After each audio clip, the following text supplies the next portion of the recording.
Hello and welcome back to another episode of Martha Mondays. This is your fourth episode and today we are tackling pages 31 to 53, which is part of the kitchen section. And you may have remembered that the kitchen section is quite large. It is this many pages. That is from page 31 to 143, and it was just way too much information to cover in one episode. So today we're actually going to be cleaning my kitchen and doing some of the things that Martha mentions in the first 20 pages of this section, and then we will continue working our way through the rest of it.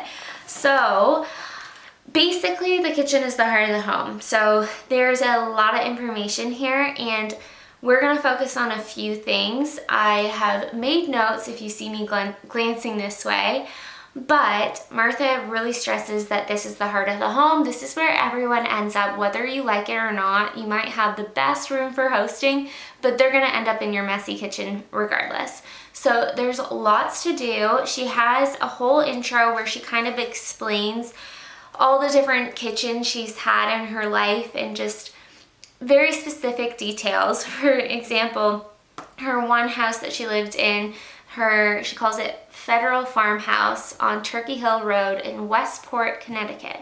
She lived in that home for 30 years and renovated the kitchen twice. And the second time she actually used pine floors, which is what I have in my kitchen, and I'm a bit self-conscious about our floors just because they're not very great to live with. They are such a soft wood, and especially with like hosting or even just the two of us at home, if you drop a fork, there's going to be a dent in your pine floors, and I have to learn to embrace it a little bit. But basically Martha explains that she put pine floors in her kitchen, which was a mistake because they're too soft, and I completely understand and agree with her. She actually didn't change out the floors still. She just is going to live with it. So if she can live with it, so can I, but you'll see what I mean once we clean my kitchen floors later on in this video. I'm going to be doing a full deep clean of the kitchen. I'm doing that today, so I might break that up into a separate video if you want to watch how I deep clean everything. This whole chapter will go through specific things, but I know this is going to take us about 4 weeks to get through this kitchen section, so I don't want to wait to clean the kitchen because it really needs it. But the main thing that we talk about in these first 20 pages is how to clean and organize your cupboards, and that is something I noticed. My cupboards are so dirty right now, and I actually want to repaint them and touch them up. I'm still trying to figure out if that is something I can do myself or if I need to go and get them professionally sprayed. But first things first is just cleaning them and making sure all the watermarks are off and all of that. And Martha will get into how to care for all types of cabinets. We're getting into the sections that this book is seriously an encyclopedia and definitely worth the money. I'm not sure if I've mentioned this before, but I think that this book is worth having and is such a good tool. And I know we have so many resources online, on YouTube, on the internet to go to, but there's something about having this all in one place and how well researched everything is. I just trust it. I trust it a lot. So let's get into the first section, the kitchen cleaning kit. So if you do have the book, we are flipping all the way to page 37, and she's talking about the basic supplies that you need for your kitchen, which are mild dishwashing fluid, all-purpose household cleaner, mild abrasive cleaner, baking soda, white vinegar, glass cleaner, fresh sponges and older sponges for cleaning the oven, a supply of soft clean white cloths, kitchen brushes, pot and pan scrubbers and bottle brushes, rubber gloves, stainless steel, copper, and aluminum cleaners, scouring pads, and paper towel, microfiber cloths, and a toothbrush. So that seems like quite a lot of things, but I actually have all of them, and hopefully you do too. Again, she recommends the Mrs. Meyer's all-purpose cleaner, which makes me super happy. The abrasive that she's using is the Bon Ami, which I don't have, but I think is similar to Comet if you are in Canada and you're looking for a substitute. Here are her golden rules of kitchen organization. There are 5. Number 1, store things where you use them. Pots and pans are best kept near the range or cooktop. Mixing bowls near the countertop that you use for food preparation. Plates and glassware and flatware near the dishwasher. Number 2 is group like items together. Store all bakeware in the same cupboard. All wooden spoons in the same ceramic crock. All spices in the same drawer. Again, straightforward, but yes, these are the golden rules. So if you're doing these already, great.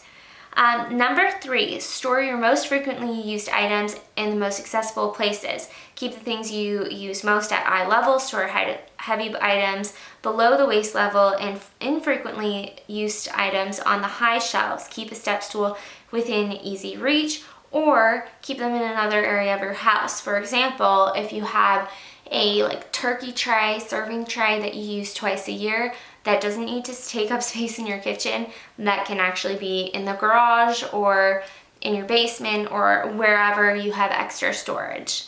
Number 4, declutter yearly. This is what we're doing today. Take inventory of all utensils, cookware, dishware annually. Get rid of unnecessary duplicate items or items that are damaged beyond repair or things that just aren't used. Keep small so that's number 4. Number 5, keep small kitchen items in containers or see-through bins if possible with neat, easy labels. So we get into the cabinets between pages 38 and page 43. We're all talking about cabinets. So she explains the different types of cabinets, how to organize them with baskets, bins, drawers, organizers, pull-out baskets, spice racks, lazy Susan, stacking shelves, all that kind of stuff.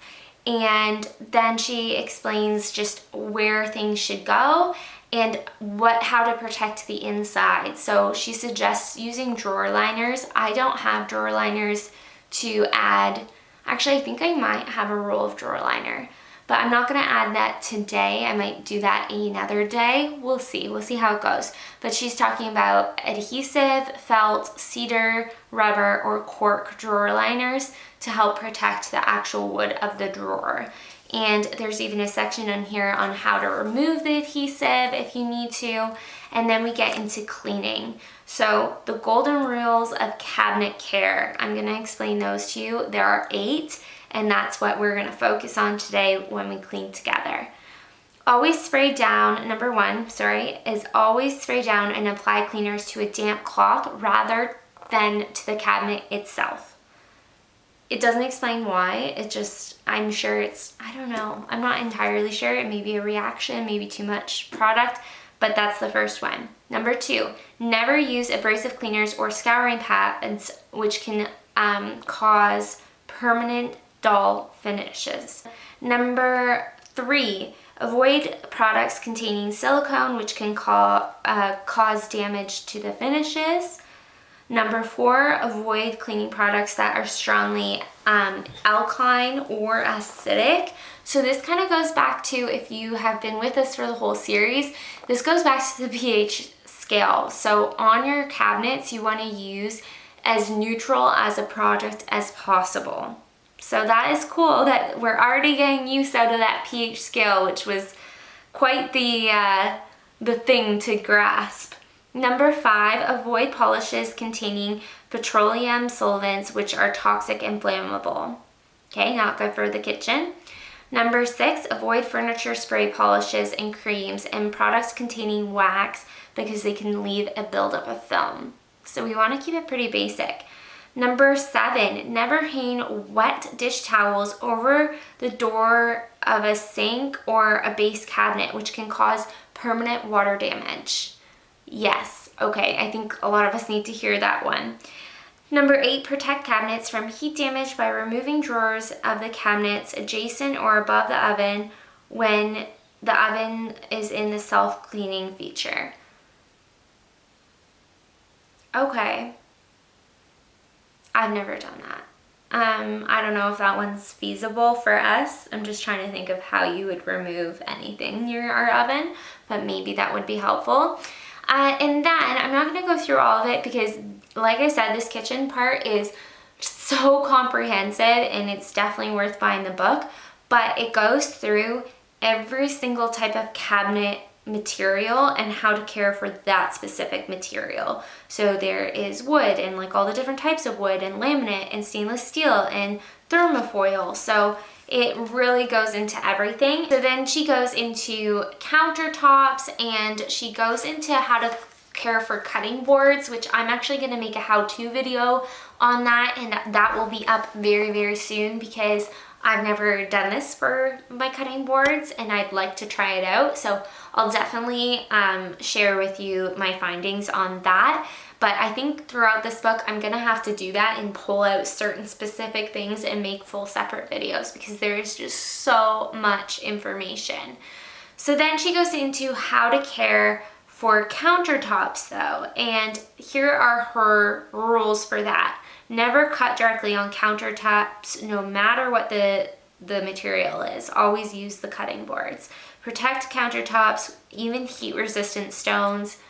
I have concrete counters, so they're usually safe from hot pans and pots. I'm having a tongue twister. Hot pans and pots, it's usually safe for concrete, but she's saying even still use the trivets and still use the hot pads.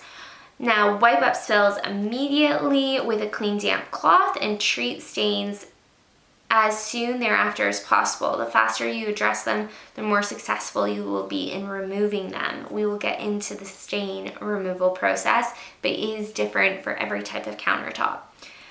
Place coasters under glasses and bottles, including cooking oil bottles, to prevent ring marks, particularly on stone surfaces, which they can be difficult to remove.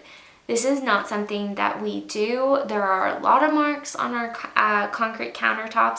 It's just something I don't think is feasible for us. We're very careful with acidic things because it will leave marks on the concrete and has left marks on the concrete. But in terms of putting like everything that you use onto a coaster, it's not practical. And I think moving forward, if we have another home, we will think about what is the most durable countertop type that does not stain. Never pound or tenderize meat directly on the countertops.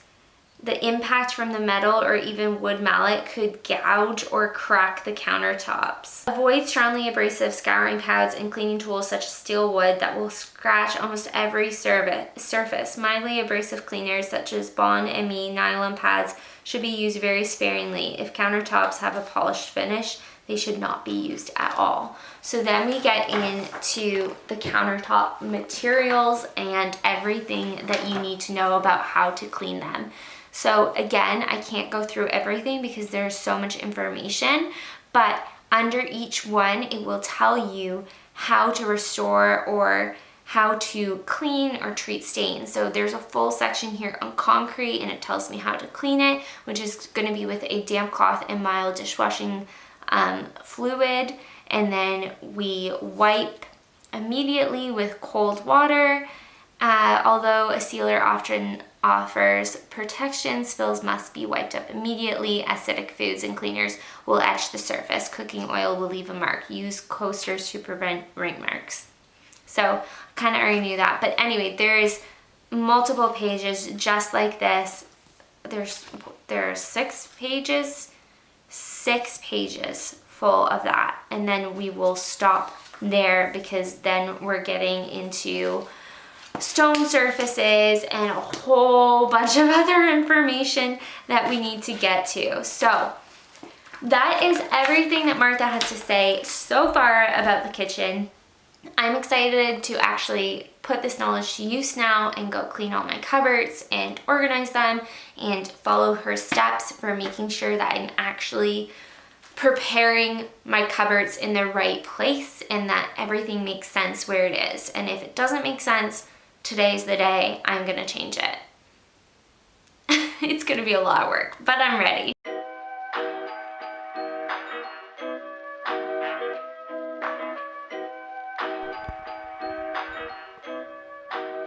Just a heads up, if you are going to be doing this for your kitchen as well, it took a lot longer than expected. So I just went drawer by drawer, and then if there was any drawers that were kind of disorganized, I would open both at the same time just to make sure that everything made sense. I didn't actually have to move too many things around because my setup for the kitchen did follow what Martha suggested. However, I did change out a few things along the way, which I will point out, but mostly it was just about cleaning and giving everything a bit of a spruce.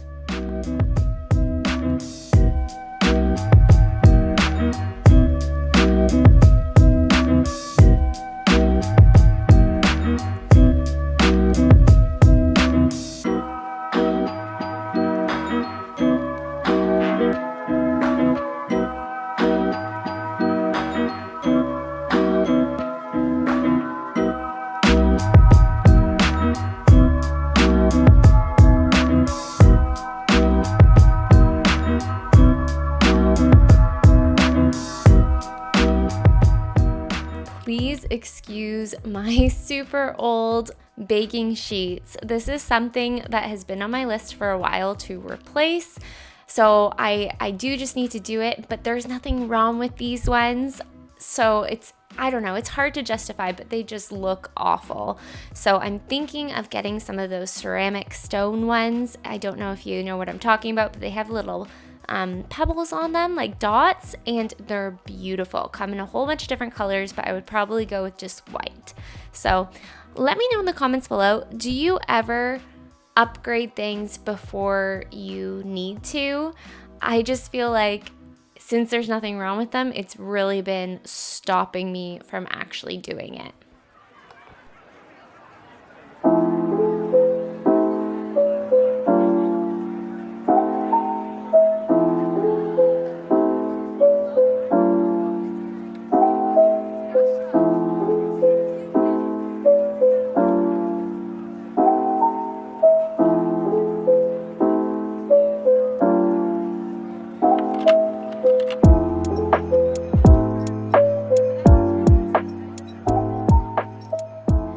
So this is one of the cases where I did open 2 drawers at once just to see if it made sense how things went. The second drawer you see there ended up being just my hosting drawer, if you will. I put only plates, serving plates, fancy napkins, that's it, into this drawer. And then that way I know everything that I need to host is in one place. And I removed everything that was like takeout. So in that drawer before, I had sauces and plastic cutlery that we've gotten for takeout, and paper straws, all that kind of stuff, and that all moved to our back kitchen, aka our bar. So our house is a little bit unique in the fact that it does have 2 full kitchens because it used to be a duplex and then we renovated it into one family home, and now that second kitchen is just a bar setup. So we have just a bar fridge, but we still have a full stove, microwave, sink, no dishwasher though. So anyway, long story short, I will do a video on reorganizing that whole back room. I did the same thing last spring and it definitely needs it again.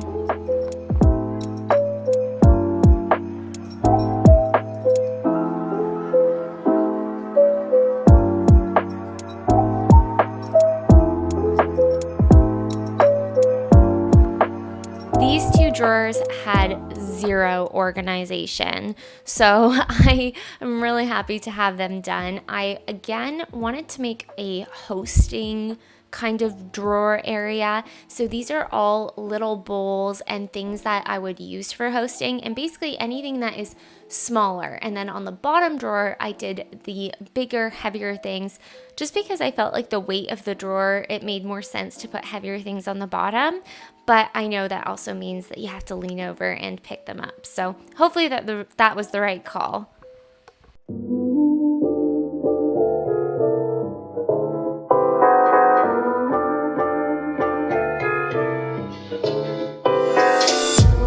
Okay, be honest, when is the last time you looked in your junk drawer and actually organized it?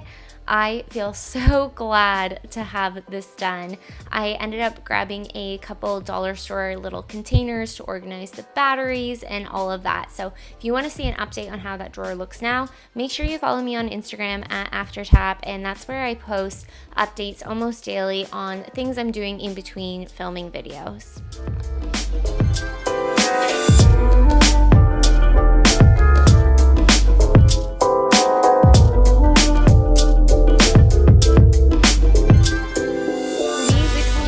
Outfit change, as mentioned before, this was a much bigger task than I expected, so it got quite late the first day and I wanted to continue it in the morning, and then I ended up filming another video right after this, so that's going to be live on my channel tomorrow. So if you want to see how I deep cleaned and kind of got the house organized after all of this, just make sure you're subscribed and you'll be able to watch at the premiere tomorrow morning.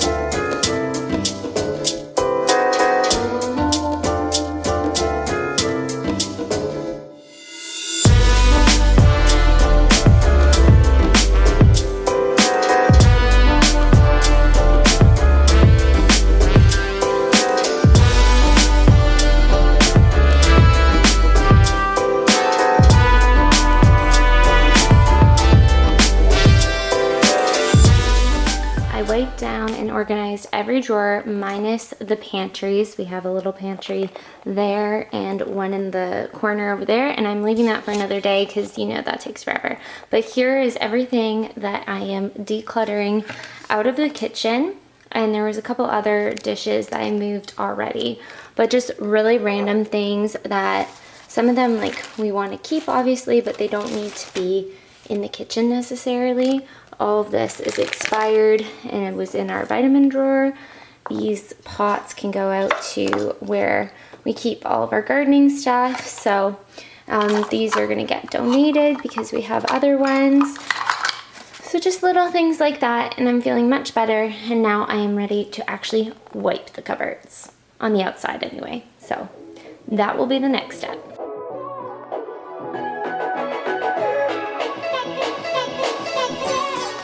In my bucket to wash the outside of my cabinets, I just have diluted Zaflora and steaming hot water, and I am using one microfiber cloth to wipe everything with the water, and then I am using a separate one to go through and dry everything. And they look so much better. As you can see, I really do need to get them touched up with the paint, so I am looking into doing that. Probably would happen later this summer just so we can really air out the house after.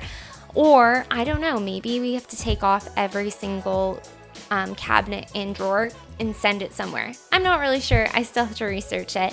But if I am to repaint them, what color do you think we should do? Do you think I should continue and just do the navy? We're right on the water, it makes sense.